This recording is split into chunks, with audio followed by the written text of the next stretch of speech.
Good morning, friends. I am your Nirutya Patil sir, and I welcome you to this teaching class.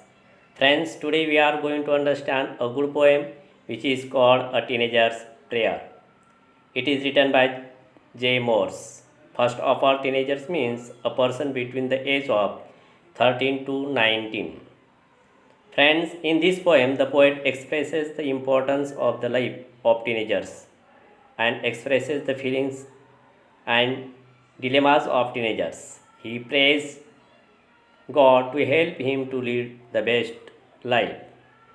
या कवितेत कवीने किशोरवयीन मुलांचे आयुष्य फार महत्त्वाचे असते आणि किशोरवयीन मुलांच्या मनाची भावना आणि द्विधावस्था व्यक्त केली आहे.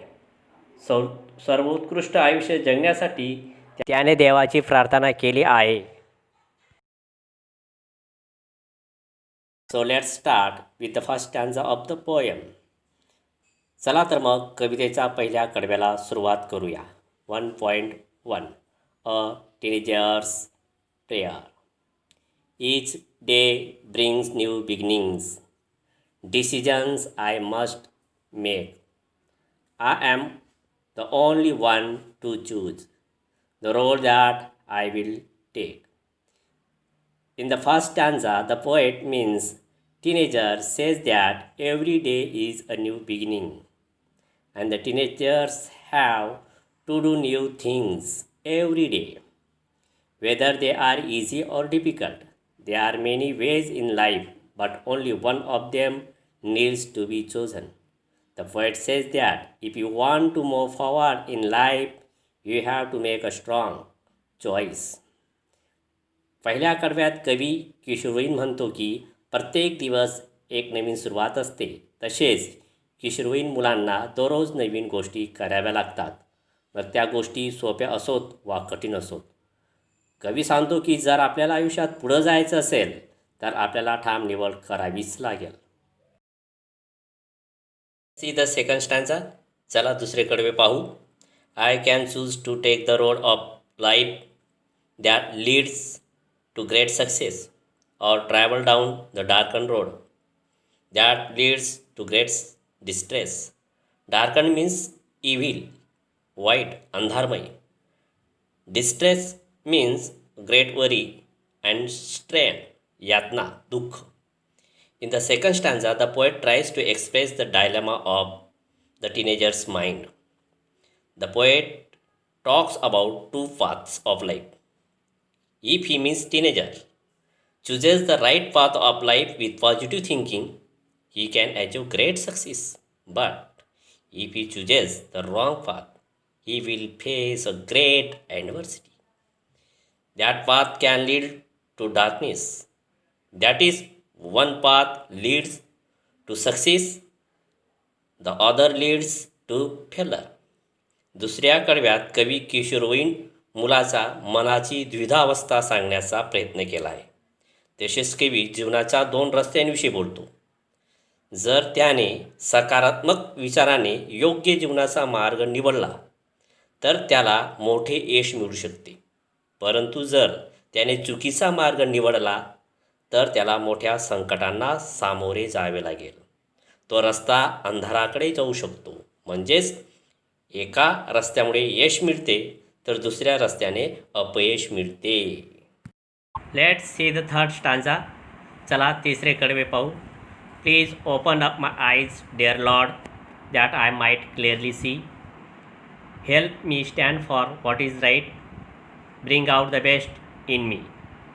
In the third stanza, the poet means teenager begs God to keep his eyes open so that he can look at anything in life without partiality. He asks for help to have a courage to do the right thing in life. He also prayed to God for the best for him. तिसऱ्या कडव्यात कवीने देवाला त्याचे डोळे उघडे ठेवण्याची विनंती केली आहे, जेणेकरून कवी जीवनात कोणत्याही गोष्टीकडे पक्षपात वा भेदभाव न करता पाहू शकेल व जीवनात योग्य गोष्टी करण्याचे धैर्य यावे यासाठी मदत करण्याची विनंती करतो. तसेच त्याच्याकडून सर्व उत्तम कार्य घडून यावे यासाठीच त्याने देवाला प्रार्थना केली आहे. Let's see the fourth stanza. चला चौथे कडवे पाहू. Help Lord to just say no when temptation comes my way, that I might keep my body clean and fit for life each day.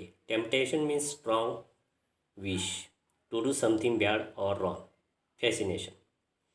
In the fourth stanza, the poet tells God that when temptation comes in my way, I am not weak in that situation. But let the temptation say no. Next, the poet tells God to keep my body clean and pure every day. That is, to keep me away from bad things. The poet seeks God's help to stay physically and mentally clean. चौथ्या कडव्यात कवी देवाला सांगतात की जेव्हा माझा मार्गात प्रलोभन परिस्थिती येईल त्या परिस्थितीत मी कमकुवत न होता उलट प्रलोभनास नाही म्हणण्याचे सामर्थ्य येऊ दे. पुढे कवी देवाला सांगतो की माझे शरीर प्रत्येक दिवस निर्मल स्वच्छ ठेव, म्हणजे वाईट गोष्टींपासून दूर ठेव. कवी शारीरिकदृष्ट्या व मानसिकदृष्ट्या शुद्ध राहण्यासाठी देवाची मदत मागतो आहे. Let's see the fifth stanza. चला पाचवे कडवे पाहू. When my teenage years are over I know that I will see that life is lived its very best with you walking next to me. In the fifth and last stanza of the poem, the poet says that when his adolescence is over, he will be very satisfied that the life he lived was the best and the right one, because God had shown him. He means God. God was with him as a guider till the very end. कवितेच्या पाचव्या आणि शेवटच्या कडव्यात कवी सांगतो की जेव्हा त्याची किशोरावस्था संपेल तेव्हा त्याला फारच समाधान वाटेल. त्याने जे आयुष्य व्यतीत केले ते सर्वोत्तम आणि योग्य होते, कारण देवानेच तो मार्ग त्याला दाखवला होता. अगदी शेवटपर्यंत मार्गदर्शक म्हणून देव त्याच्या सोबत होता. Friends, I am sure you must have understood the poem. Please give your feedback and if you like this video please subscribe.